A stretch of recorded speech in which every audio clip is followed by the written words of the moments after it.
ከልጅነት እስከ ልጁነት ዘሪቱ ከበደ በቀድሞዋ ዘፋኝ በአሁኗ ዘማሪት ዘሪቱ ከበደ የተጻፈው የግለ ታሪክ መጽሐፏ የመጀመሪያ እትም ለህዝብ የቀረበው ነሐሴ 2017 ዓ.ም ነበር። ትናንት ይህን ጊዜ ትናንት ይህን ሰዓት ትናንት ባለማወቅ ትናንት በጥፋት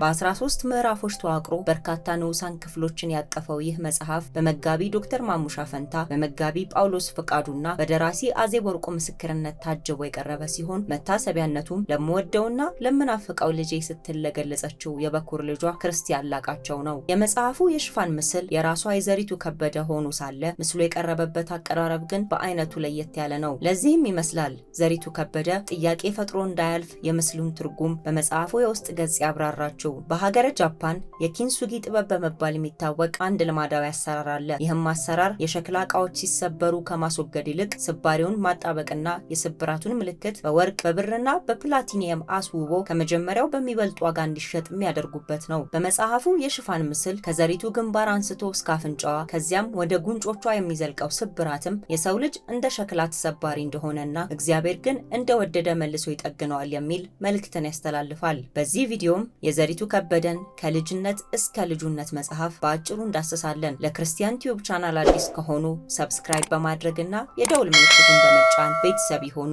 ከልጅነት እስከ ልጁነት ምዕራፍ 1። ጊዜው ግንቦት 2015 ነው። ይህ ዓመት በህይወቷ ካሳለፈቻቸው አስቸጋሪ ወቅቶች ሁሉ ከባዱ እንደሆነ ትናገራለች። ከትዳሯ መፍረስ በኋላ ባላሰበችው ሁኔታ አራተኛ ልጇን ጸንሳ የተገኘችበትና በዚሁ ምክንያትም ቆዳዋን የሚያቃጥል እንባ ከዓይኗ ይወርድ የነበረበት ውሸት በሆነ ብላ የተመኘችበት ከራሷ ባለፈ ዜናውን ቢሰሙ ይሰናከላሉ ብላ ለፈራችላቸው ወዳጆቿ የተጨነቀችበት ወቅት ነበር። ዘሪቱ 3 ልጆች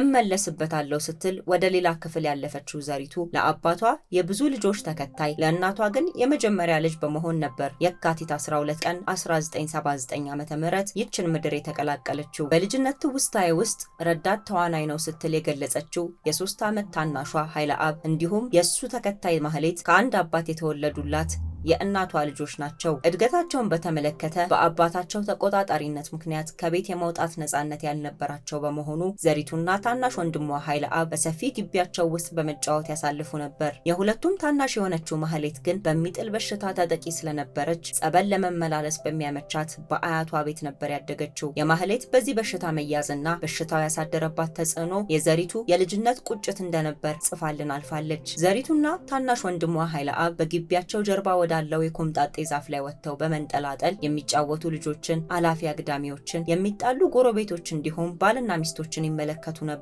ከዚህ ባለፈም በሰፈራቸው ወዳለችና ሲያዩዋት ፈጽሞ ጠንቋይ ወደማትመስል ትልቅ ሴትዮ ቤት ሰዎች ከተለያየ ስፍራ መስዋዕት ይዘው ሲመጡ ይመለከታሉ። በሚጫወቱበት ጊዜ የሞቱ ዶሮዎችና የመተት ጽሑፍ ጥቅልሎችን የሚያገኙት ዘሪቱና ኃይለአብ ለእናታቸው በሚያሳውቁበት ወቅት የኢየሱስ ስም ከአፏ የማይጠፋው እናታቸው ክፉን መንፈስ ትገስጽ ነበር። የዘሪቱ እናት የሚሽን ትምህርት ቤት ተማሪ በመሆኗ ኢየሱስ የሚለው ስም ከአፏ አይጥፋ እንጂ እንደ ማንኛውም ሰው አድባር የሚባለውን የጣዖት መስዋዕት የማርያም ልደት ነው በሚል የማክበር ልማድ ነበራት። ዘሪቱ ግን በአክስቷ ልጅ መንበረ ምክንያት አድባር ሰይጣናዊ አምልኮ መሆኑን ተረድታ ራሷን ካገለለች ቆይታለች። ከቁመታቸው ከፍ አድርጎ የሰፈሩን ብዙ ጉድ ከሚያሳያቸው የቆምጣጤ ዛፍ ላይ ሆነው መንግስት ሊለወጥ በነበረ ጊዜ በሸጎሌ ፍንዳታ የተጎዱ ወጣቶችን አስክሬንም ተመልክተዋል። ወደ 1983 ዓ.ም ተመልሳ ትውስታዋን የምታጋራን ዘሪቱ በወቅቱ የአንደኛ ክፍል ተማሪ በነበረችበትና ፍንዳታው ባመጣባቸው የደም ግፊት ምክንያት ቅድመ አያታቸውን ባጣችበት ወቅት የወረራት ፍርሃትና ጭንቀት ደግሞ ከዓመታት በኋላ መጣ። ታሪክ ራሱን ይደግማል እንዲሉ ያኔ በመንግስት ልውውጥ ወቅት ልጅ ሆና እናቷ የተጨነቀችላት ዘሪቱ የአሁኑ ጭንቀቷ ግን እሷ እናት ሆና ለልጆቿ የፈራችበት የፌዴራል መንግስትና የትግራይ ክልላዊ መስተዳደር ጦርነት ነበር።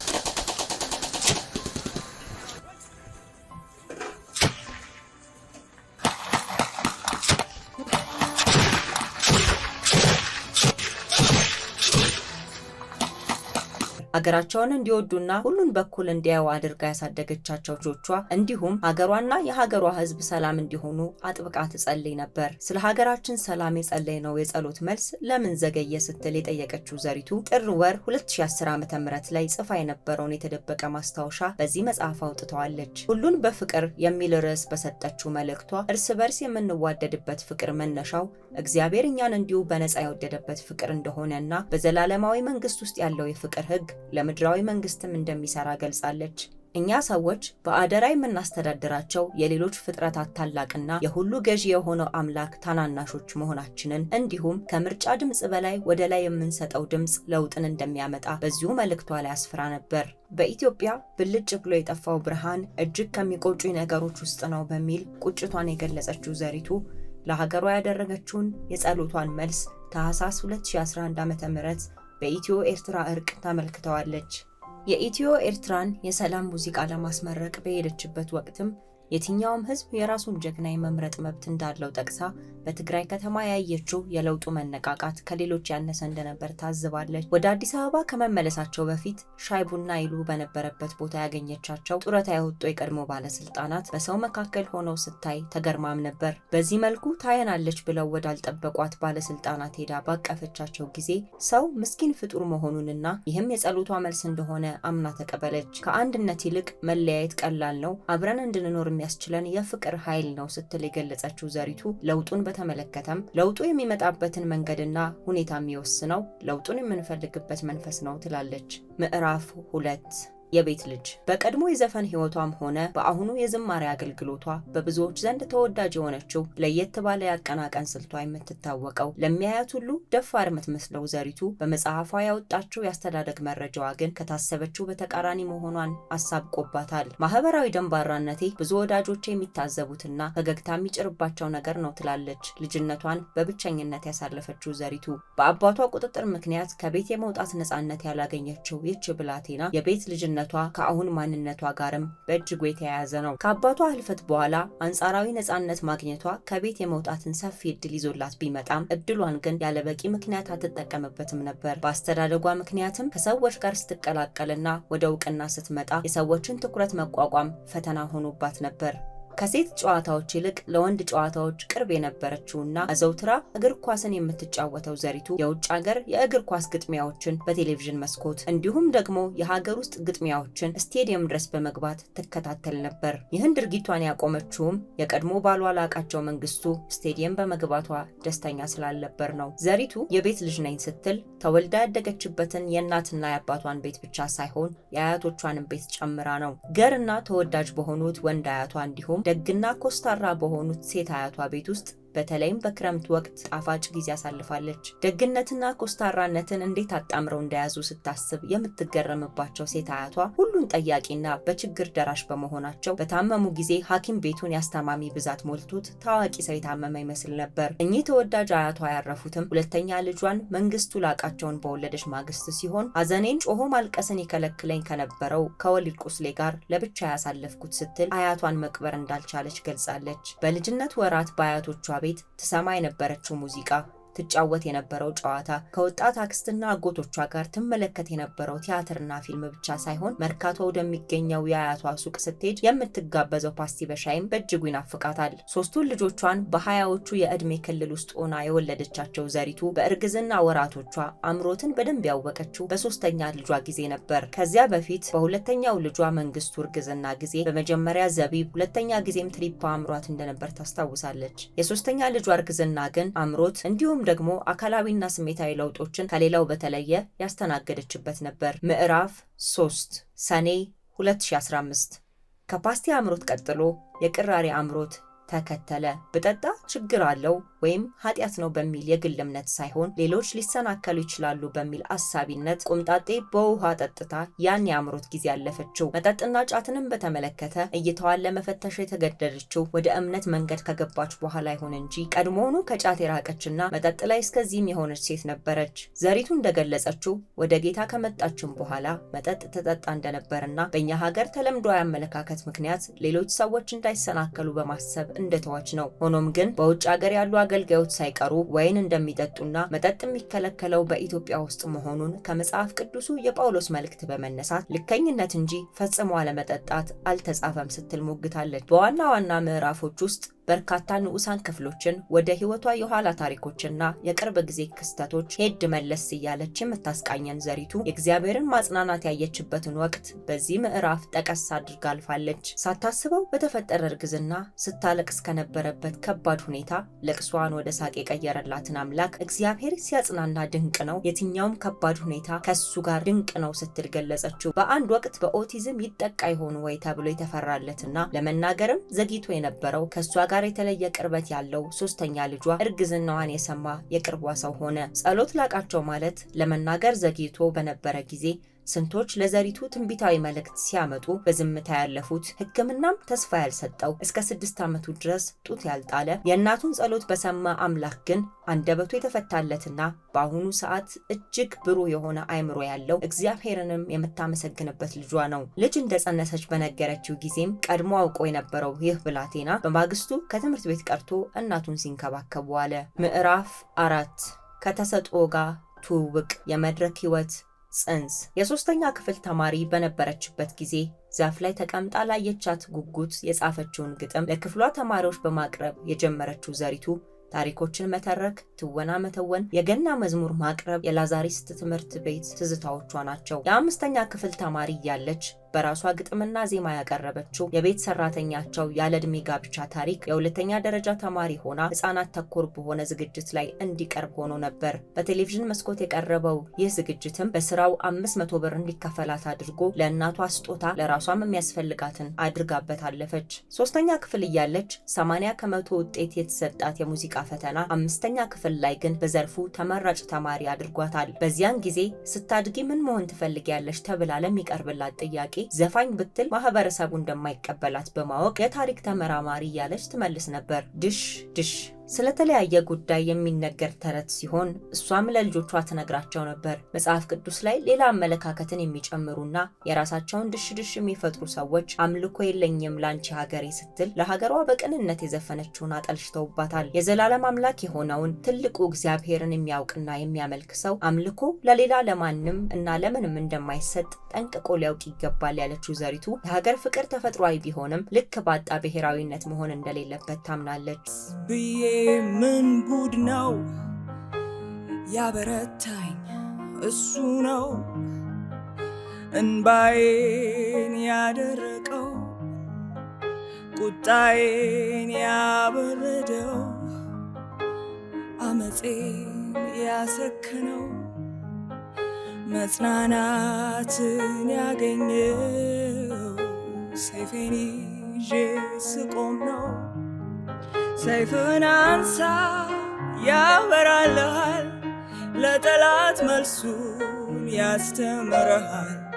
ምዕራፍ 5 ኑዛዜ። የህይወቷ አስቸጋሪ ክፍል ወደ ሆነውና ሄድ መለስ እያለች በመጽሐፉ ክፍል አልፎ አልፎ ወደምታነሳው ድንገተኛ እርግዝናዋ በዚህ ምዕራፍ ብቅ ያለችው ዘሪቱ የፈራችውን የእርግዝናዋን ዜና ለማሳወቅ የከበዳት ከሌሎች ሰዎች ይልቅ ለእናቷ ነበር። የዘሪቱ የእምነት መንገድ ምርጫና አንዳንድ ውሳኔዎቿ ቀድሞውንም ጥያቄ ይፈጥርባት የነበረችው እናቷ ግን ዘሪቱ አርግዛ መሆኑን በህልም ተረድታ ነበር። እናቷም ዘሪቱ በፈራችው ልክ ሳይሆን በእግዚአብሔር እርዳታ ነገሩን ተቀበለችው። ዘሪቱን በቀጣይ ለቤተክርስቲያን አሳወቃ ልታገባው ወስና የነበረውን ሰው የ4ኛ ልጇን አባት ላለማግባት ወሰነች። ዜናውን በተመለከተ ከሌሎቹ ልጆቿ ይልቅ ገና ሲሰማ የከበደው የበኩር ልጇ ክርስቲያን ላቃቸው የ4ኛ ልጇን አባት ስለማግባት በሚያወሩበት ጊዜ ታናናሾቹን በመቆጣትና ብቻዋን ስለሆነች ሰው እንደሚያስፈልጋት በመግለጽ ከሷ ጎን እንደሆነ አሳያት። ለሷ መጠንቀቅና ማዘኑን ተያያዘው። አስተዋይ እንደሆነ የምትናገርለት 2ኛ ልጇ መንግስቱም ከዚህ በኋላ የወንድ ጓደኛ ይኖርሻል ወይ ሲል ለጠየቃት ያዋቂ ጥያቄ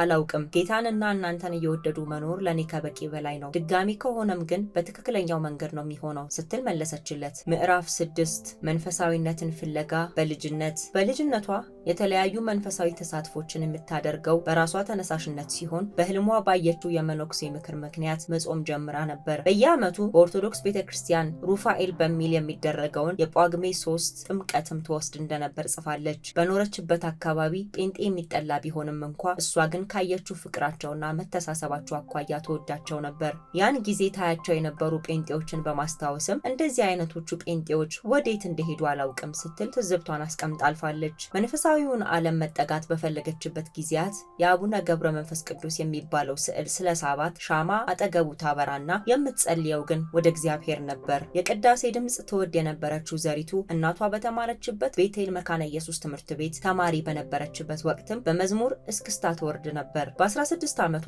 በመታው ስትሮክ ምክንያት ከዚህ ዓለም በሞት የተለየው አባቷ ከ1 ዓመት በፊት ስለ ጌታ ኢየሱስ አማላጅነት ተናግሯል። በዚህ ዕድሜዋ እናቷ ወደ አክራሪ ኦርቶዶክስነት ስትጠጋ እሷ ደግሞ የፖፕ ካልቸር ፍቅር ተጠናውቷት ከመንፈሳዊው ጉዞ ራቀች። መንፈሳዊ ህይወቷ መነቃቃት የጀመረውም የመጀመሪያ አልበም በሰራችበት ስቱዲዮ ውስጥ ነበር፣ በገና ስቱዲዮ። ጊዜው 1996 ዓመተ ምህረት ነው። በመጀመሪያ ከዳግማዊ አሊ ጋር በእሱ የትችያለሽ ጎትኳችነት ለመስራት ተስማምታ ስራዎች እሱ ላይ በመደራረባቸው ምክንያት ወደ በገና ስቱዲዮ ሄደች። ከኤልያስ መልካ ጋር መገናኘቴ ለመልካም ሆነልኝ። ስኬታማ የመጀመሪያ አልበም መስራት ከመቻሌ በተጨማሪ በስራ ሂደቱ ውስጥ ብዙ ተጓዳኝ መልካም ነገሮችን ለማግኘት ቻልኩ። በውስጣዊ ማንነቴ ላይ ይበልጥ የምታተኩር ሴት መሆን የተደፋፈርኩትም እዚሁ ነው። ይህ ዘሪቱ ስለ ኤልያስ መልካ ከሰጠቻቸው ምስክርነቶች ውስጥ አንዱ ነው። ትምህርት ቤት እያለች በሽቅርቅርነቷ ክሪስማስ ትሪ በሚል ስም የተሰጣት ዘሪቱ የመጀመሪያ አልበሟን ስታወጣ ግን ቀለል ያለች ባለሸራ ጫማ ሴት ሆነች። መስክር። ይህን ቃል የተናገረው ኤልያስ መልካ ነው። ወደ በገና ስቱዲዮ ይዟት የመጣው ዘኪን ኤልያስ መስክረህላታል ወይ ብሎ ከጠየቀው በኋላ አንቺ ጥሩ ልጅ ነሽ፣ ግን ይህ በቂ አይደለም፣ ከእግዚአብሔር ጋር ወግኝ ሲል እውነትን ማግኛ መንገድ የእግዚአብሔር ቃል መሆኑን ጠቆም አድርጓት አለፈ። በራድ ወይም ትኩስ እንዳይደለህ ስራህን አውቃለሁ። በራድ ወይም ትኩስ ብትሆንስ መልካም በሆነ ነበር። እንዲሁ ለብ ስላልክ በራድ ወይም ትኩስ ስላልሆንክ ከአፌ ልተፋህ ነው። ይህ በራእይ መጽሐፍ ምዕራፍ 3 ከቁጥር 15 እስከ 16 የተጻፈው ቃል ኤልያስ መልካ ለዘሪቱ የሰጣት የመጀመሪያ ቃል ነበረ። ከዚህ በኋላ ዘሪቱ በስቱዲዮ ቆይታዋ ለእግዚአብሔራዊ ውይይት ክፍት የሆነች ሴት ሆነች። ያው እኛ እኮ ክርስትና ውስጥ ነው፣ የሆነ አይነት ክርስትና ውስጥ ስለሆነ የተወለድነው ያደግነው፣ ሩቅ አይደለም እውቀቱ። ስለዚህ በሆነ መጠን ጌትነቱንም አምላክነቱንም አውቃለሁ፣ መስዋዕትነቱንም አውቃለሁ። ከዛ ከኔ ጋር በግል ጉዳይ ያለው በግል የሚፈልገኝ ህብረትን ሊያደርግ የሚፈልገኝ አዳኝነቱ መምህርነቱ ሁሉም እንትኑን ምንድነው ጊዜውን እየጠበቀ የተገለጠልኝ ነው የመጣሁት። ክስተት ነገር አይደለም፣ ለኔ የጉዞ ጉዳይ ነው። ከልጅነቴ ብልጭ ከሚሉት ብርሃኖች ጀምሮ በደንብ በግልጽ እስከተነገረኝ ጊዜ መሀል ላይ መሆን አያዋጣም፣ ጥሩ ልጅ መሆን በቂ አይደለም።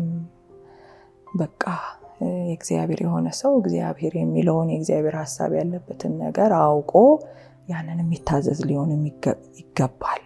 አለበለዚያ በቃ ያኛው ነው ያለው የሚለውን መልእክት እስከሰማሁበት ጊዜ ድረስ ያው በቃ እግዚአብሔርን እንደሚያምን ሰው ግን እንደፈለኩኝ አይነት ነው የኖርኩት። ክህደት አልነበረም በልቤ፣ ብርሃኑ ግን ገና ነበር። ያው እዛ የሙዚቃ ስቱዲዮ አካባቢ ያለው ኢንቫይሮንመንት እና ኤልያስ መልካ ጋር ያለው ህብረትና ፍለጋ፣ ጌታን መፈለግ፣ እንደገና መፈለግ፣ ህብረት ለማድረግ መሞከር የነበረበት ሲዝን ስለነበረ እኔ አልበሜን ልሰራ የገባሁበት ጊዜ በዛ ሰዓት ያን መልእክትም ለመቀበል እንደ ትኩስ ፍለጋ ላይ ማንሰራራት ላይ በነበሩበት ጊዜ ስለሆነ ደግሞ ጮክ ያለ መልእክት በደንብ ዋና ትኩረት ሆኖ ነው የደረሰኝ ለኔ። ምዕራፍ 7 ህይወት ያለ አባት። ሚያዝያ 13 1992 የቀን ጨለማ የነበረበት ዕለት ዘሪቱ የአባቷን መርዶ ከእናቷ የሰማችበት ጥቁር ቀን። የዘሪቱ አባት ሚስቱን በ31 ዓመት ይበልጥ የነበረና አንቱ ተብሎ የሚጠራ ሰው ነበር። በእርሱ አባወራነት ውስጥ ተከልለንበት የነበረው ክብርና ጥበቃ ጥልቅ ነበር ስትል ልጅነት አድናቆቷን የገለጸችለት የዘሪቱ አባት ራስ ተኮርና ቅንጦት ወዳድ ነበር። አባቷ ያዘጋጀው የቤተሰብ መቃብር ውስጥ ማን እንደሚቀበር አስቀድሞ የነገራት ቢሆንም ለሌላ ኑዛዜ ነይ ባላት ቀን ባለመሄዷ አባቷ እንዳመለጣት በቁጭት ጽፋለች። አቶ ከበደ ወልደየስ ወርቄ በእናቱ ስም ነበር ልጁን ዘሪቱ ሲል የሰየማት። ዘሪቱም በስሟ ምክንያት ብዙዎች ቢቀልዱባትም እሷ ግን ስሟ እንደምትወደው ትናገራለች። ደግ አባቴ ክፉ ባሏ። አቶ ከበደ ለሚስቱ ክፉ ሰው አልነበረም። ነገር ግን በመካከላቸው ያለው ሰፊ የእድሜ ልዩነት እንዳለ ሆኖ የሚገባትን መውደድና እንክብካቤ ባለመስጠቱ እንዲሁም ወጥታ እንዳትሰራ በመከልከሉ ነበር ዘሪቱ ደግ አባቴ ክፉ ባሏ ስትል የገለጸችው። የሚገርመው ግን እናቷ ሳታገባ በፊት ትመኝ የነበረው በእድሜ በጣም የሚበልጣትን ሰው ነበር። ከዚያ በኋላ ባሏ ለሚሆነው ሰው አስቀድማ ሚስት አፋላጊ የነበረች ሲሆን ካገባችሁ በኋላ ግን ደስተኛ የነበረችው በትዳሯ ሳይሆን በልጆቿ ነበር። ወደ ሚያዝያው የአባቷ ቀብር መለስ ያለችው ዘሪቱ የአባቷ የቀብር ቀን ለሷና ለቤተሰቧ ሁሉ ሁለተኛ ሞት ይዞ ስለመጣው ልብ ሰባሪ መርዶ እንዲህ ስትል ገልጻለች። ቀብር ላይ የህይወት ታሪክ ሲነበብ የመጀመሪያ የነበረች ሚስቱና ልጆቹ ሲጠቀሱ እሱ ያልካደንን እነሱ ግን ካዱን ስትል በታሪኩ ላይ ያለመገለጻቸውን እናቷ ግን ሁሉን ይቅር እንዳለችና ዘሪቱም ወንድሟን ከእናቷ ጋር ትታ አያቶቿ ቤት መሄዷን አስፍራለች። ምዕራፍ 8 ጳጉሜ 6 2015 ዓ.ም የሰውነት መጨመር፣ የሐሳብ ጫና፣ የቁጭት እንባ በዘሪቱ ላይ ተፈራረቀበት ጊዜ ነበር። ከዚህ ባለፈ የሞት ፍርሃት እንዲሰማት ያደርግ የነበረው የጽንስ ክብደት ያስከተለው መታፈን የእርግዝና ጊዜዋ ከባዱ ምዕራፍ ነው። በወቅቱም ሰዎች ጸሎት እንዲያደርጉላት ትናገር የነበረ ሲሆን የሞት ፍርሃቷ ስሞት የት እሄዳለሁ የሚል ሳይሆን በሞት ልጆቼ ምን ይሆናሉ የሚል ነበር። በሁል ጊዜ ጸሎቷ ውስጥ ልጆቼን አደራ የምትለው ዘሪቱ በእግዚአብሔር እርዳታ አራተኛ ልጇን በቀዶ ጥገና ተገላግላለች። ምዕራፍ 9 ክረምት 1994 ወደ ኋላ መለስ ብላ የሁለተኛ ደረጃ መልቀቂያ ፈተና የወሰደችበትንና በይፋ ማይክ የጨበጠችበትን ጊዜ ታስታውሰናለች። ትምህርት ቤት ውስጥ የተወዳጀችውን ሄኖክ መሐሪን በማማከር የሙዚቃን ዓለም ለመቀላቀል ወሰነች። ያማከረችው ሄኖክ መሐሪም ይህ ለሷ ቀላል እንዳልሆነ ነግሮ የቤተሰቧን ፈቃደኝነት በእርሷ በኩል ካረጋገጠ በኋላ መድረክ ሊያመቻችላት ቃል ገባ። በቃሉም መሰረት ወደ ዛያንስ ባንድ ይዟት ሄደ። ሆኖም ግን ባንዱ አዲስ ሰው ለማስለመድ ጊዜ አልነበረውምና ልትዘልቅበት አልቻለችም። በድጋሚ በሄኖክ መሐሪ ጥቆማ ወደ ስዊት ባንድ ከሄደች በኋላ ከአንዲት ጓደኛዋ ጋር ባቀረቡት ዝብርቅርቅ ስራ ምክንያት የክለቡ ባለቤት ደጋግሞ ከመስፈን ደጋግሞ መለማመድ ይሻላል ሲል ወረፋቸው። ከአንድ ወር በኋላም እንዲሁ በሄኖክ መሐሪ በኩል ኤክስፕረስ ባንድን በእንግሊዝኛ ሙዚቃ ተጫዋችነት ተቀላቀለች። ይህም በሳፋሪ ክለብ ውስጥ ከሄኖክ መሐሪ እንዲሁም ከናቲማን ጋር ሙዚቃዎችን እንድታቀርብ ያደረገ ሲሆን ተቀባይነት ያገኘችበትን መንገድ ሆኗል። ሩብ ሴሚስተር በኮሌጅ ፍላጎቷ አዲስ አበባ ዩኒቨርሲቲ ቲያትር መማር ቢሆንም የደረሳት አዳማ ነበርና የግዷን ለወራት ቆይታ በሙዚቃ ፍቅር ምክንያት ትታው ተመለሰች። ከዚያ በኋላ የቲያትር ኮርስ ወደሚሰጠው ሆሊላንድ አርት አካዳሚ በነበራት ቆይታ እንደ ዕድለ ወርቅ ጣሰውና ዮሐንስ ታየሽ ጌታቸው አይነት ሰዎችን በጓደኝነት ያፈራች ሲሆን በኪነ ጥበብ ሙያ የሚተዳደሩ ሆነው ሳሉ እንዲህ አይነቱን አካዳሚ ያስጀመሩትን ባለሙያዎች አድንቃለች። ምዕራፍ 10 ህዳር 1997 ዓ.ም ከሆሊላንድ አርት አካዳሚ በኋላ ወደ አባተ መኩሪያ ቲያትር ስቱዲዮ በኦዲሽን ከሄደች በኋላ እሷና አብራት የነበረችው ዕድለ ወርቅ ጣሰው ፈተናውን አለፉ። በዚያው ዓመትም በኬንያ ሞምባሳ በነበረ የእንግሊዝኛ ቲያትር ፌስቲቫል ላይ የአዋላጅን ገጸ ባህሪ ተላብሳ እንደተጫወተችና ከመመለሷ በፊትም የተለያዩ ወርክሾፖችን እንደታደመች ገልጻለች። ያ ዓመት መላበሉ በተሰኘው የጋራ ስራ እውቅና ያተረፈችበት ሲሆን ዘሪቱ የተሰኘ አልበሟም በዚያው ዓመት ጳጉሜ 3 ለህዝብ ተሰራጭቶ በሰልፍ ሲገዛ ነበር። የአልበሟን መውጣት ተከትሎም ጉዞ ዘሪቱ ስትል በሰየመችው እንቅስቃሴ በአዲስ አበባ በርካታ መድረኮችና በ10 ከተሞችም ስራዎቿን ማቅረብ ችላለች። በወቅቱ ከቮይስ ሙዚቃ ቤት ጋር በተፈጠረ የገንዘብ ክፍፍል አለመግባባት ሙዚቃ ቤቱ በአጭበርባሪነት ተከሶ ፍርድ ቤት 1.6 ሚሊዮን ብር ከወሰነላት በኋላ ከሙዚቃ ቤቱ ጋር እርቅ ያወረዱት በኤልያስ መልካ አሸማጋይነት ነበር። በኩር ጥር 24 1999 ዓ.ም በጉዞ ዘሪቱ ወቅት የጸነሰችውን የበኩር ልጇ ክርስቲያን ላቃቸውን ወለደች። ይህም የሆነው 23 ዓመት ሊሞላት 15 ቀን ሲቀር ነበር። ያምቡሌ ከጉዞ ዘሪቱ ከእርግዝና እንዲሁም ከወሊድ በኋላ ወደ መድረክ የተመለሰችው ዘሪቱ ፕላቲኒየም በተባለ አዲስ ክለብ ውስጥ ስራዎቿን ልታቀርብ በነበረ ጊዜ እንደሚገባ አልተዋወቀላትም ነበር። ከጅምሩ ምቾት ያጣችበትና ድባቡን ያልወደደችለት ክለቡ ስራዋን በሚገባ ባለማስተዋወቁ ምክንያት ዲጄ ያምቡሌን ክፈትላቸው ስትል መድረኩን ትታወረደች። የጉዞ ዘሪቷን ዘሪቱ ይፈልጉ የነበሩት ታዳሚዎችም በመጫዋቸው ምክንያት ሄዳ ይቅርታ ብትጠይቅም ካልመታናት ሲሉ የነበሩ በመኖራቸው ወደ ቤቷ ሊሸኛት ከሚስቱ ጋር እየጠበቃት ወደ ነበረው ጓደኛዋ ኢዮብ መኮንን የደረሰችው በቦዲጋርድ ታጅባ ነበር። ክስተቱን ተከትሎ የፕላቲኒየም ክለብ ባለቤት ከሰይፉ ፋንታሁን ጋር ባደረገው ቃለ መጠይቅ በዚህ ከቀጠለች ገና ታብዳለች፣ እንደ ብሪትኒ ስፒርስ ጸጉሯን ፊታችን ትላጫለች ሲል ተናገረ። ዘሪቱም ከሱ ይልቅ እድሉን በሰጠው በሰይፉ ፋንታሁን ቅር ተሰኝታ አበጋዝ ሲወታም ሰይፉን ተቆጥቶት ነበር። በዚህ ነገር ምክንያት አደባባዩን ትታ ቤቷ የተቀመጠችው ዘሪቱ ለመጀመሪያ ጊዜ የአዲስ ኪዳንን መጽሐፍ ያነበበችው በዚህ ወቅት ነበርና ኢየሱስን አየሁት መምህሩን ተቀበልኩት ስትል በእነ ሐዋርያው ጳውሎስ የሚያንጹ መልእክቶች መደነቋን አስፍራለች።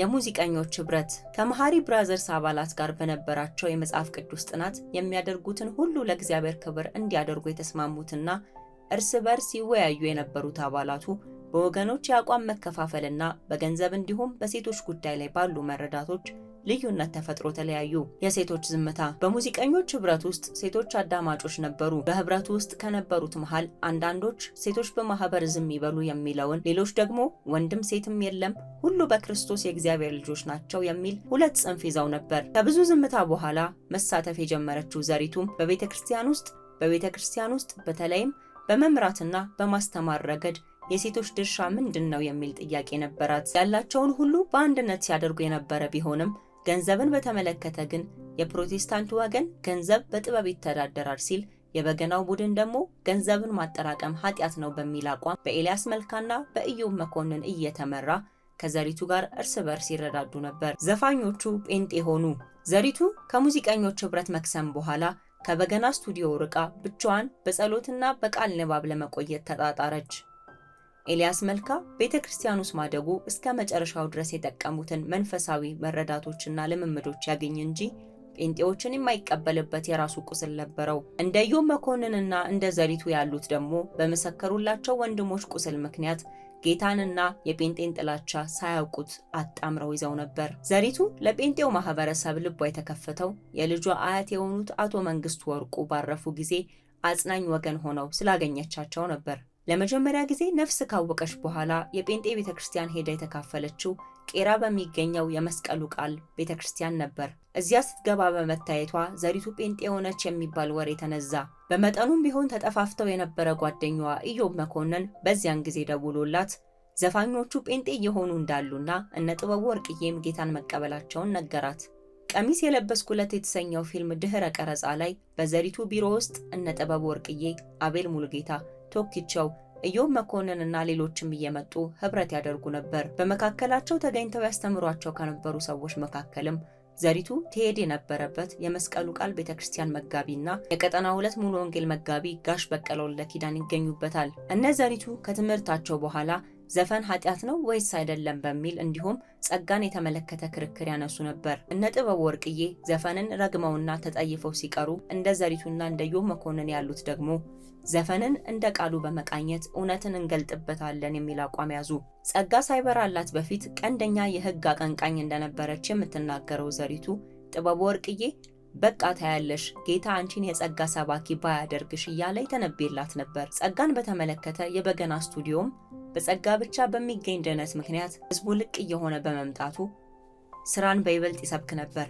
ለድካሟ ማመካኛ ማታጣውና በሌሎች ላይ መፍረድ የሚቀናት ዘሪቱ እጅግ በከበዳትና ከጌታ ትምህርት በራቀ ሁኔታ ላይ ሳለች ጌታ ስለማትሺ ነው እኔ የሞትኩት ሲል ጸጋን አስረዳት። በዚያ ወቅት ጋሽ በቄ ያለችበት ድረስ በመሄድ ደህንነትን አስተምረዋት የውሃ ጥምቀት ወስዳ የነበረ ሲሆን ከ4 ዓመታት በኋላ የቀራኒዮ ቃለ ሕይወት ቤተክርስቲያን አገልጋይ ፓስተር ብርቄ ኡማ ታስተምራት ነበር።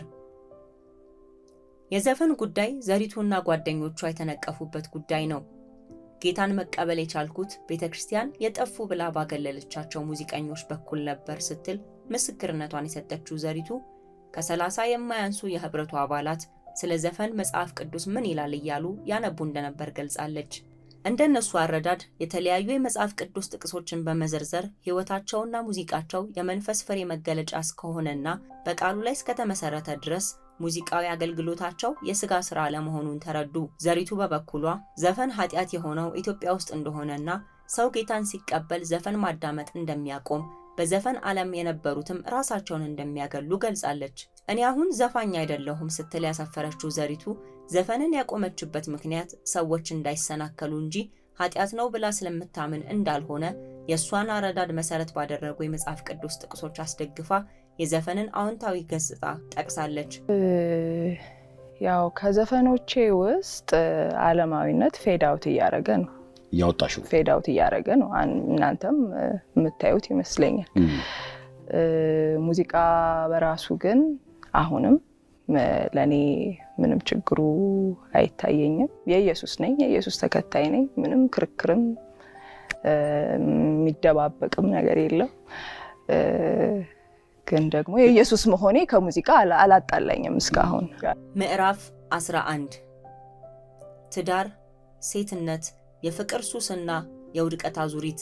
ፍቅርን የምትወደውና በድንግልና ያገባችው ዘሪቱ ትዳሯ ይዳን አይዳን ባለየችበት የሽግግር ወቅት ተገቢ ባልሆኑ የጾታዊ ግንኙነት ንክኪዎች ውስጥ አሳልፋለች። የ21 ዓመት አፍላ ወጣት እያለች ያገባችው የ23 ዓመቱ የቀድሞ ባሏ ላቃቸው መንግስቱ የተረጋጋ ሰው እንደሆነ ትመሰክርለታለች። ያለ ተጋባዥ ያለ አፈራራሚ ያገባችው ላቃቸው ለጌታ ትምህርት እስከወደቀችበት ጊዜ ድረስ ከኪነ ጥበብ ፍቅሯ ጋር ተደምሮ የአምላክን ያህል ታያው ነበር። የአምላክ ያህል ይታያት ነበር። ከጌታ ትምህርት ስትተዋወቅ ግን ጌታ ቦታውን ወሰደ። ላቃቸው ባይቃወማትም ግን ደግሞ አብሯት አልነበረም።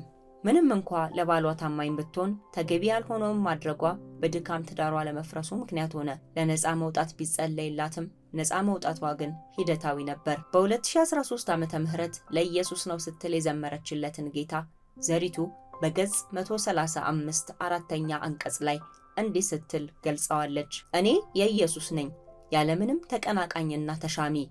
ዓለሜ፣ ጉዳዬ፣ ሕይወቴ ሁሉ እርሱ ነው።